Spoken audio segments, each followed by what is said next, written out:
മന്ത്രി ഒ.ആർ. കേളുവിന്റെ പൈലറ്റ് വാഹനത്തിന് വഴിമാറി കൊടുക്കാത്തതിന് കണ്ണൂരിലെ താലൂക്ക് സർവേയർക്കും മകനുമെതിരെ കേസ്.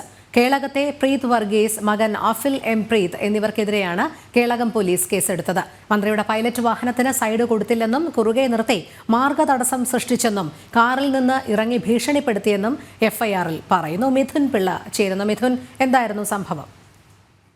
രോഹിണി, ഇക്കഴിഞ്ഞ ദിവസമായിരുന്നു ഈ കേസിനാസ്പദമായ സംഭവം നടന്നത്. വയനാട്ടിലേക്ക് മന്ത്രി ഒ.ആർ. കേളു. അതുപോലെ തന്നെ കേളകത്ത് നിന്ന് വയനാട്ടിലേക്ക് വിവാഹത്തിൽ പങ്കെടുക്കാൻ കാറിൽ പോവുകയായിരുന്നു പ്രീതും മകൻ അഫിലും. ഹോൺ അടിച്ചിട്ട് മന്ത്രിയുടെ വാഹനം കടത്തിവിട്ടില്ലെന്നാണ് കേസ്. മന്ത്രിയുടെ പൈലറ്റ് വാഹനത്തിന് അരികിലെന്നും കുറുകെ നിർത്തി മാർഗതടസ്സം സൃഷ്ടിച്ചെന്നും കാറിൽ നിന്നിറങ്ങി ഭീഷണിപ്പെടുത്തിയെന്നും ഈ എഫ്ഐആറിൽ പറയുന്നുണ്ട്. ഭാരതീയ ന്യായ സംഹിതയിലെ 126(2), 285, കേരള പോലീസ് നിയമത്തിലെ 117(e) എന്നീ വകുപ്പുകളാണ് ഇവർക്കെതിരെ ചുമത്തിയിരിക്കുന്നത്. അതേസമയം വീതി കുറഞ്ഞ ചുരം റോഡിലൂടെ എതിർഭാഗത്ത് നിന്ന് വാഹനങ്ങൾ വന്നതുകൊണ്ട് വാഹനം ഈ മന്ത്രിയുടെ പൈലറ്റ് വാഹനത്തിന് കടന്നു പോകാൻ സാധിക്കാത്തതാണ് ഇത്തരമൊരു ബുദ്ധിമുട്ടുണ്ടാക്കിയതിൽ വിശദീകരണം കൂടി വരുന്നുണ്ട്.